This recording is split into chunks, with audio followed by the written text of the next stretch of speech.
नमस्कार, मैं हूं पूजा और आप देख रहे हैं द न्यूज वर्ल्ड। खबरों पर जाने से पहले एक नजर डालते हैं टॉप हेडलाइंस पर। बजरी माफियाओं के खिलाफ पुलिस आई एक्शन मोड पर। जोधपुर पुलिस ने चलाया एरिया डोमिनेशन ऑपरेशन। कैबिनेट मंत्री जोगाराम पटेल ने सर्किट हाउस में की जनसुनवाई।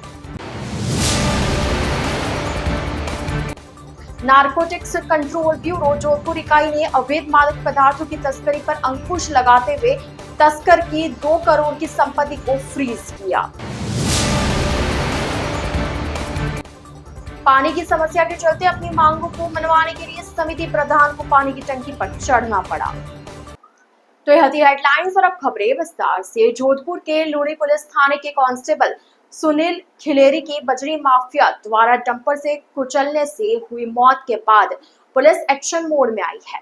गुरुवार सुबह डीसीपी वेस्ट राजश्री राज वर्मा के नेतृत्व में पुलिस ने लूणी क्षेत्र में बजरी माफिया के खिलाफ एरिया डोमिनेशन अभियान छेड़ा।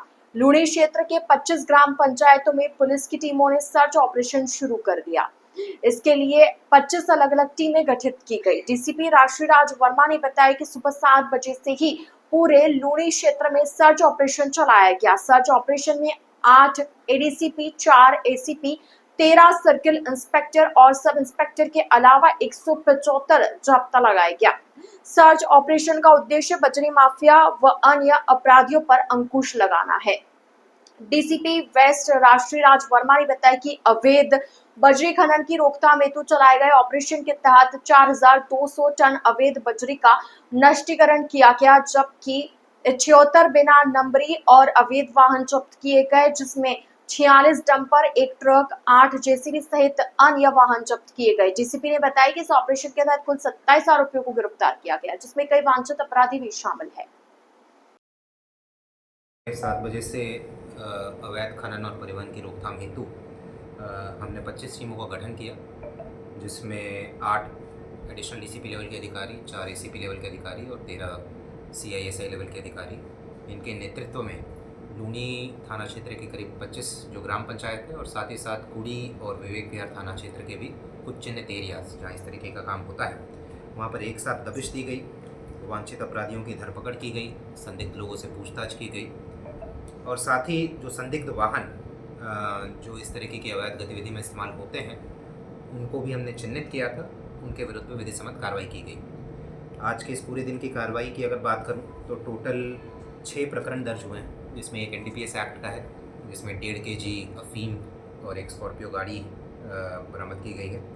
2 प्रकरण एक्साइज एक्ट के हैं और 3 प्रकरण एमएमआरडी एक्ट जो कि अवैध खनन परिवहन से संबंधित है उससे दर्ज किए गए। हमने आज के दिन करीब 4200 टन 4200 टन अवैध स्टॉक बजरी का अलग अलग जगह, जो लूणी थाना क्षेत्र में भी था, कुड़ी में भी था, कुड़ी के फिटकासनी एरिया में था और विवेक विहार के गुड़ा एरिया में था, इनको चिन्हित करके सीजर की कार्रवाई हमने माइनिंग विभाग के साथ मिलकर आज के दिन की है। इसके अलावा टोटल हमने 78 वाहन जब्त किए हैं, जिनमें से 46 डंपर है, 1 truck, 8 JCB, 2 tractor trolley, 2 Scorpio, 5 Bolero, 1 pickup, 2 camper, 1 Creta, 1 Swift, 1 Alto और 8 टू व्हीलर्स। तो टोटल हमने 78 वाहन आज के अभियान में जब्त किया है।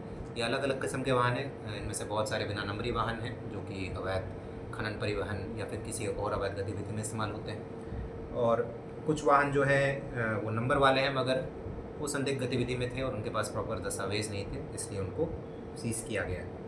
इस पूरे जो हमने एक्सरसाइज की एरिया डोमिनेशन, इसमें टोटल 27 गिरफ्तारी हुई है, जिसमें स्थायी वारंटी भी है, गिरफ्तारी वारंटी भी है, वांछित अपराधी भी हैं और जो मुकदमा जो दर्ज हुआ है उसमें भी गिरफ्तारी है। यातायात पुलिस का भी आज योगदान रहा। यातायात पुलिस की अगर मैं बात करूं तो आज के दिन 17 डंपर उन्होंने जब्त किए और पिछले 3 दिनों की उनकी कार्रवाई की बात करूं तो 30 डंपर यातायात पुलिस के द्वारा भी जब्त किया गया है। आज के अभियान के अलावा पिछले 5 माह से ये मैं बताना चाहूँगा कि अवैध खनन परिवहन के विरुद्ध हम पिछले 5 माह से काफ़ी सख्ती से कार्रवाई कर रहे हैं। अलग अलग जगह नाके लगाए गए हैं। हमारा पुलिस जाब्ता जो है 24 घंटे नाकों पर रहता है। इसके पहले भी करीब 3000 टन हमने अवैध स्टॉक बजरी का पिछले 5 महीनों में जब्त किया है। करीब 35 प्रकरण दर्ज करके 70 से ऊपर व्हीकल्स जब्त किए हैं। तो पिछले 5 महीने से हम कंटिन्यूस जो है कार्रवाई कर रहे हैं। आज का ये जो अभियान रहा है इसको हमने लार्ज स्केल पर किया है और ऐसा अभियान आगामी दिनों में भी हम जारी रखेंगे। 2 मुकदमे दर्ज किए थे, एक MMRD एक्ट का अलग से किया था, एक जो मुलजिम है वो MMRD एक्ट में है।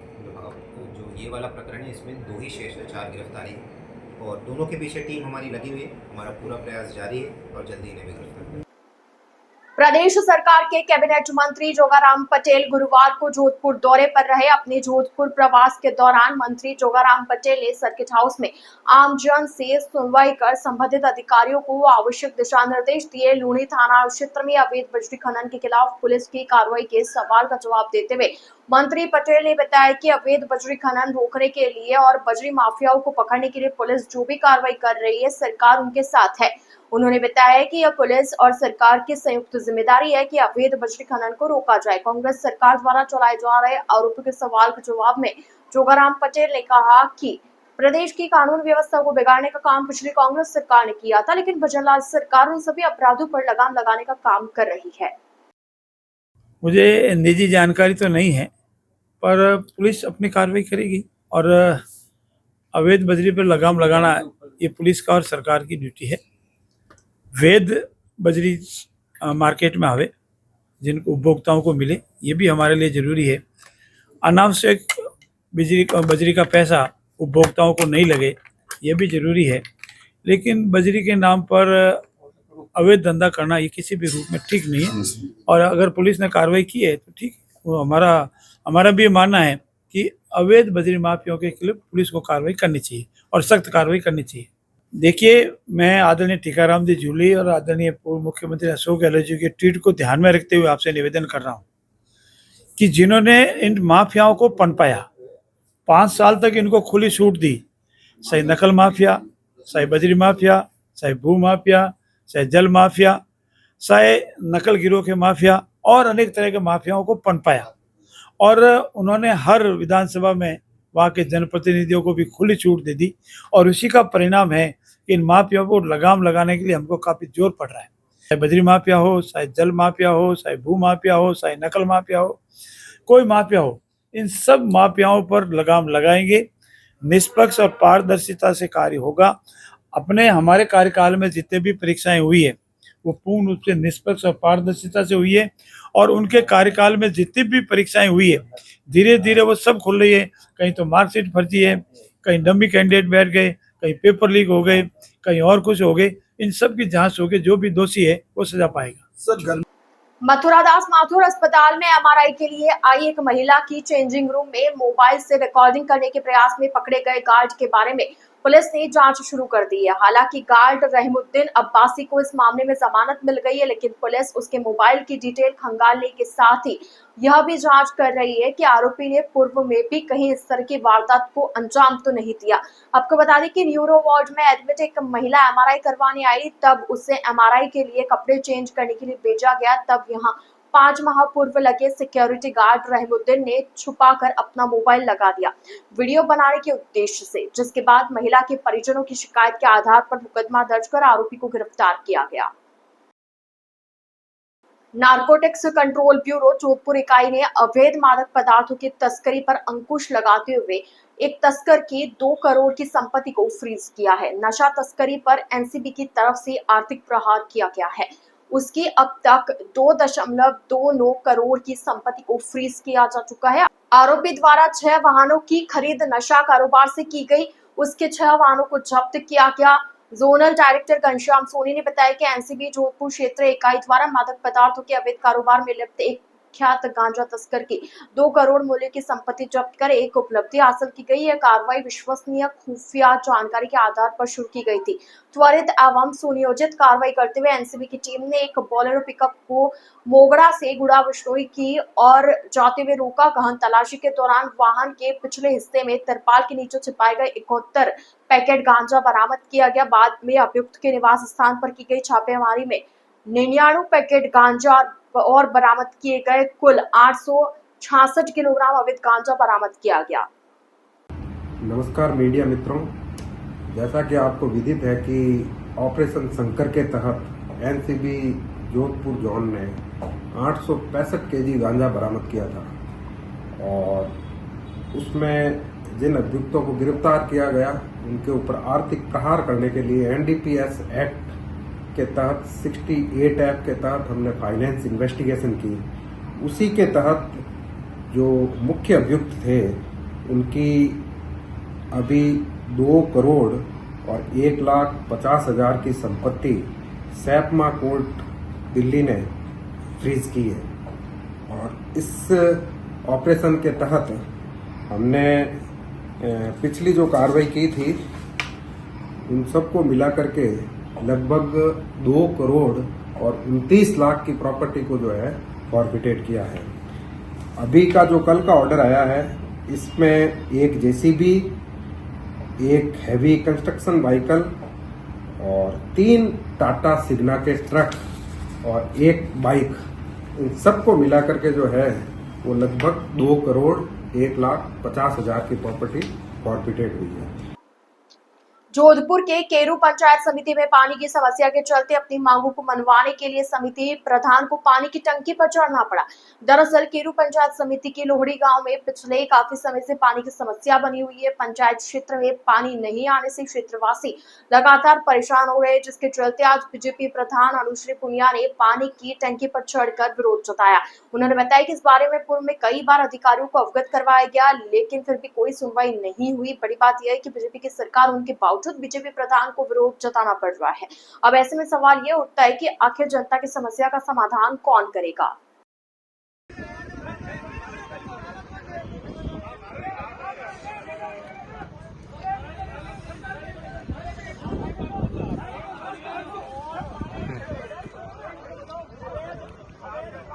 मैं अनुश्री पूनिया, केरू पंचायत समिति की प्रधान, आज यहाँ पर लोडी देजगरा की इस ESR टंकी के ऊपर सभी ग्रामीण जनों के साथ मुझे यहाँ पर आना पड़ा और आज मैं खुद टंकी पे यहाँ पर चढ़ी हुई हूँ।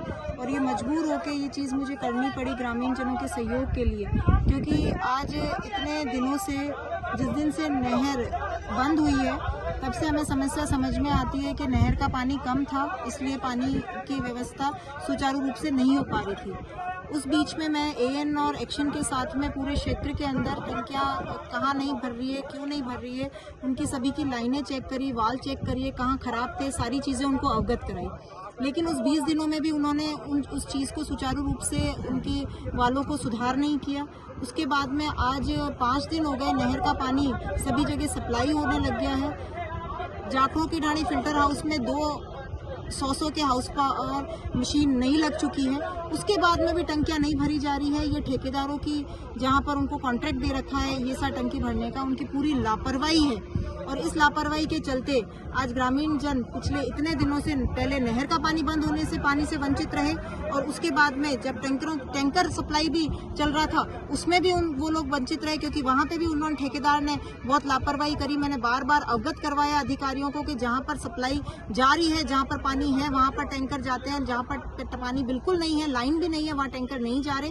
आप सभी जगह पर इक्वल रूप से टैंकर को भेजो, लेकिन उसमें भी उन्होंने अपनी लापरवाही दिखाई। और आज यहाँ लोडी देजगरा के ऊपर सिंबॉलिक रूप से मैं पूरे केरू पंचायत समिति में, जहाँ पर पानी की टंकियाँ नहीं भरी जा रही है, जहाँ पानी की व्यवस्था सुचारू रूप से नहीं है, उसके लिए मैं आज ग्रामीण जनों के साथ में, उनके सहयोग के साथ में, उनके सहयोग के लिए मैं यहाँ पर आज टंकी के ऊपर चढ़ी हुई हूँ। यहाँ पर हमने अधिकारियों को, SDM को, सबको यहाँ बुलाया है, प्रशासन को, और यहाँ पर हम बातचीत करेंगे। अगर हमारी सुचारू रूप से व्यवस्था नहीं होती है तो हम चाहेंगे कि फिर बाद में आगे जैसा, जब व्यवस्था सुचारू हो जाएगी तब हम वहाँ पर आएंगे। पुलिस प्रशासन भी शायद पहुँचने वाला है यहाँ पर।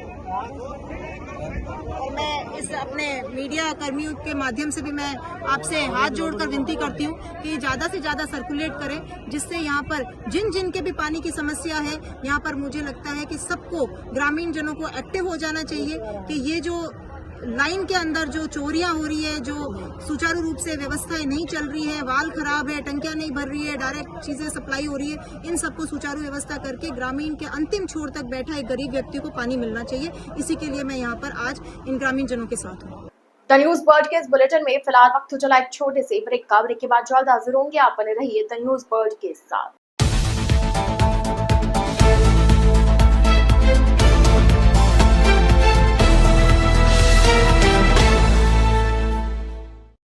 ब्रेक के बाद आपका स्वागत है।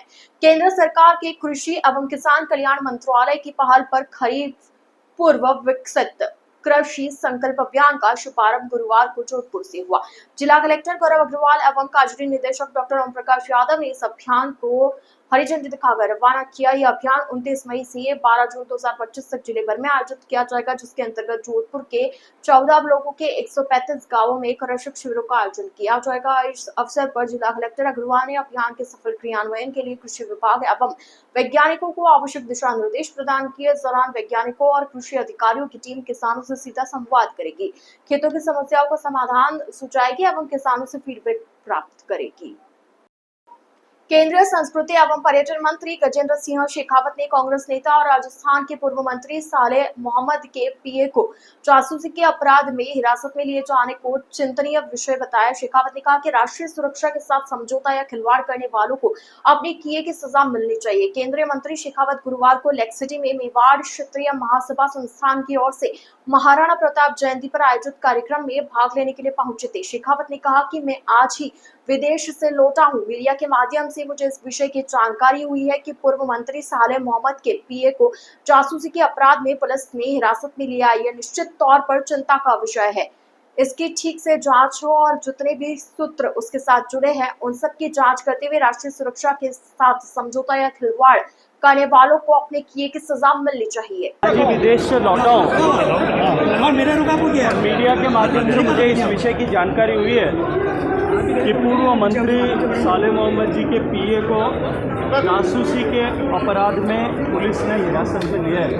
ये निश्चित रूप से चिंता का विषय है और इसकी ठीक से जांच होकर के उनके सारे जितने भी सूत्र उनके साथ में जुड़े हुए हैं उन सब की जांच करते हुए राष्ट्रीय सुरक्षा के साथ में समझौता करने वाले या खिलवाड़ करने वाले लोगों को अपने किए की सजा मिलनी चाहिए।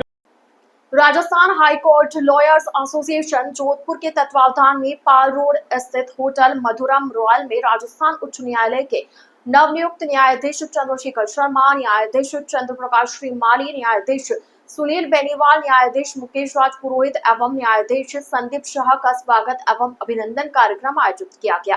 एसोसिएशन के अध्यक्ष आनंद पुरोहित एवं अन्य पदाधिकारियों और वरिष्ठ अधिवक्ताओं द्वारा कार्यक्रम के मुख्य अतिथि माननीय मुख्य न्यायाधिपति मनेन्द्र मोहन श्रीवास्तव एवं नवनियुक्त न्यायाधीशगण का जोधपुरी रवायत के अनुसार साफा पहनाकर माल्यार्पण कर एवं पुष्प गुच्छ भेंट कर सम्मान किया गया। कार्यक्रम के अंत में एसोसिएशन के समस्त पदाधिकारियों द्वारा नवनियुक्त न्यायाधीशगण को स्मृति चिन्ह भेंट किया गया। डॉक्टर सर्वपल्ली राधाकृष्णन राजस्थान आयुर्वेद विश्वविद्यालय जोधपुर में एक प्रेरणादायक व्याख्यान का आयोजन किया गया। यह व्याख्यान अपने अंदर की आग को प्रज्वलित करे विषय पर सेवानिवृत्त ब्रिगेडियर जीवन सिंह राजपुरोहित द्वारा दिया गया। कार्यक्रम की शुरुआत विश्वविद्यालय के कुलगुरु प्रोफेसर प्रदीप कुमार प्रजापति द्वारा मुख्य अतिथि ब्रिगेडियर जीवन सिंह राजपुरोहित को पुष्प गुच्छ भेंट कर स्वागत करते हुए हुई। ब्रिगेडियर राजपुरोहित ने महाभारत, चाणक्य तथा अन्य पौराणिक चरित्रों का उदाहरण देते हुए यह बताया कि व्यक्ति किस प्रकार स्वयं को कठिन परिस्थितियों में भी प्रेरित रख सकता है। उन्होंने कारगिल युद्ध के अपने अनुभवों को साझा करते हुए आत्मविकास और प्रेरणा के व्यवहारिक सूत्र विद्यार्थियों को सरल भाषा में समझाए। ब्रिगेडियर जीवन सिंह राजपुरोहित भारतीय सेना में विभिन्न पदों पर कार्य करते हुए ब्रिगेडियर पद से सेवानिवृत्त हुए हैं एवं वर्तमान में एक प्रसिद्ध मोटिवेशनल स्पीकर के रूप में कार्यरत हैं। उनके द्वारा प्रेरणा पर आधारित कई पुस्तकें भी लिखी जा चुकी है। कार्यक्रम में विश्वविद्यालय के post graduate institute of Ayurveda के विभिन्न संकायों के विभागाध्यक्षों, संकाय सदस्यों एवं सभी स्नातकोत्तर छात्रों ने सक्रिय रूप से भाग लिया। डिजायर एंड सेल्फिशनेस निराशिर निर्ममो भूत्वा युद्धस्व विगत चोरा। This desire has to come from within. And this desire, once you have, it cannot be stopped. Mind you, बस आप वो कहते हैं ना, लागी रे लगन, ये लगन लगने की जरूरत है। जिस दिन लग गई उस दिन बेड़ा पार है। Right, so the news bird के इस बुलेटिन में फिलहाल के लिए इतना ही। आइए चलते चलते एक बार फिर नजर डालते हैं आज की टॉप हेडलाइंस पर। बजरी माफियाओं के खिलाफ पुलिस आई एक्शन मोड पर। जोधपुर पुलिस ने चलाया एरिया डोमिनेशन ऑपरेशन। कैबिनेट मंत्री जोगाराम पटेल ने सर्किट हाउस में की जनसुनवाई। नारकोटिक्स कंट्रोल ब्यूरो जोधपुर इकाई ने अवैध मादक पदार्थों की तस्करी पर अंकुश लगाते हुए तस्कर की 2 करोड़ की संपत्ति को फ्रीज किया। पानी की समस्या के चलते अपनी मांगों को मनवाने के लिए समिति प्रधान को पानी की टंकी पर चढ़ना पड़ा। तो अब दीजिए इजाजत पूजा को और आप इसी तरह बने रहिए द न्यूज़ वर्ल्ड के साथ। नमस्कार।